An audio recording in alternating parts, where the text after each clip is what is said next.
One of the most memorable passages in the entire Bible can be found in John chapter 8, verses 2 through 11, the pericope adultery, or, in plain English, the woman caught in adultery. It's no wonder why this became a favorite passage of Christians. It has Jesus actually showing some compassion rather than preaching about it, and a woman is the fortunate recipient. Jesus even goes so far as to abrogate the Mosaic law, or in other words, God's law, which proscribed stoning those guilty of adultery. But in this scene, Jesus chooses to ignore the Mosaic law and actually employ forgiveness. Let's forget for a second the contradiction of Jesus encouraging someone to break the Mosaic law, which he himself commanded against in Matthew 5:19. This scene contains the true essence of forgiveness and a truly ingenious rhetorical comeback. Let he who is without sin cast the first stone. A reminder that we have all stumbled at one point or another. But did John actually write this account? Let's look briefly at why Ehrman, along with most scholars, believe that it was never part of the original Gospel of John. The story itself raises a few questions. First, where was the man who was also caught with the woman? The law commanded that both the man and woman were to be put to death. Perhaps the man had already been stoned, and bringing the woman to Jesus to trap him between God's law and forgiveness was a mere afterthought. But why would Jesus contradict his own command in Matthew 5:19 about breaking the law and teaching others to do so? If any of Jesus' disciples had been present, is it remotely conceivable that they would not want to know the name of such a recipient of grace as that woman? Yet, like a fictional parable, the woman goes unnamed, as do the Pharisees throughout all four Gospels. But there are stronger reasons to dismiss the account as being original to John. One of the strongest reasons is that it is missing from the earliest and best manuscripts of the Gospel of John.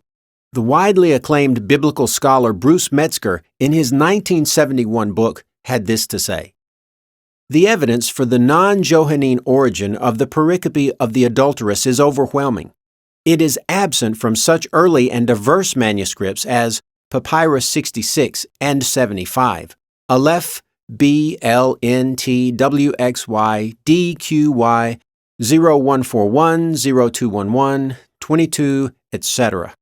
Codices A and C are defective in this part of John, but it is highly probable that neither contained the pericope, for careful measurement discloses that there would not have been space enough on the missing leaves to include the section along with the rest of the text. In the East, the passage is absent from the oldest form of the Syriac version, as well as from the Sahidic and the Sub-Akhmimic versions and the older Bohairic manuscripts. Some Armenian manuscripts and the Old Georgian version omit it. In the West, the passage is absent from the Gothic version and from several Old Latin manuscripts. No Greek church father prior to Euthemius Zigabinus, 12th century, comments on the passage, and Euthemius declares that the accurate copies of the Gospels do not contain it. It is missing in the Greek lectionary reading at Pentecost, which runs from John chapter 7, verse 37 to chapter 8, verse 12. The account appears in different locations of John and verbatim in a few manuscripts of Luke's Gospel. Depending on the manuscript, some have it after John 21:25. Some have it after John 7:52, one copy after John 7:36, and some have it after Luke 21:38. The writing style is quite different from the rest of John, including the immediate context in which it exists.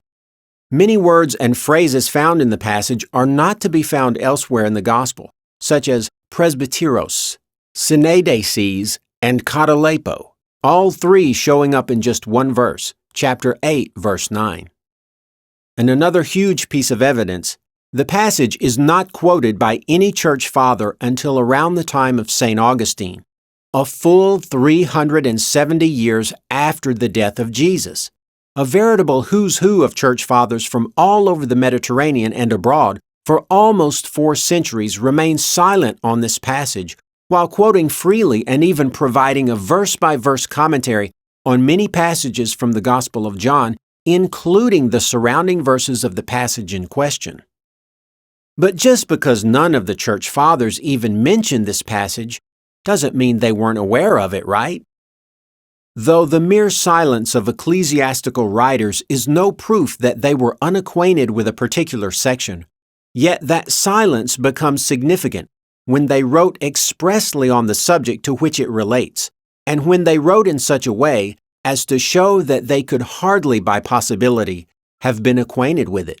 So too with regard to such ecclesiastical writers as wrote commentaries. Thus it may be held for certain that Tertullian and Cyprian knew nothing of the passage, while Origen and Chrysostom show in their commentaries that they were not aware of its existence. It has been indeed objected that nothing is proved by Origen's silence, because he often passes by portions of St. John's Gospel, and he had no occasion to mention this narrative. But in reading his commentary on this part of the Gospel, it is difficult, if not impossible, to imagine that he knew of anything between chapter 7 verse 52 and chapter 8 verse 12, for he cites and comments on every verse from chapter 7:40 to 52, and then at once continues from chapter 8 verse 12 in the same manner. It's easy to understand why Origen's commentary would skip the 12 verses in question. His copy of John did not contain them. Once the 4th century arrives, it would seem that no church father could keep from quoting the passage. The clear implication is that the passage was written and inserted into the gospel sometime during the 4th century.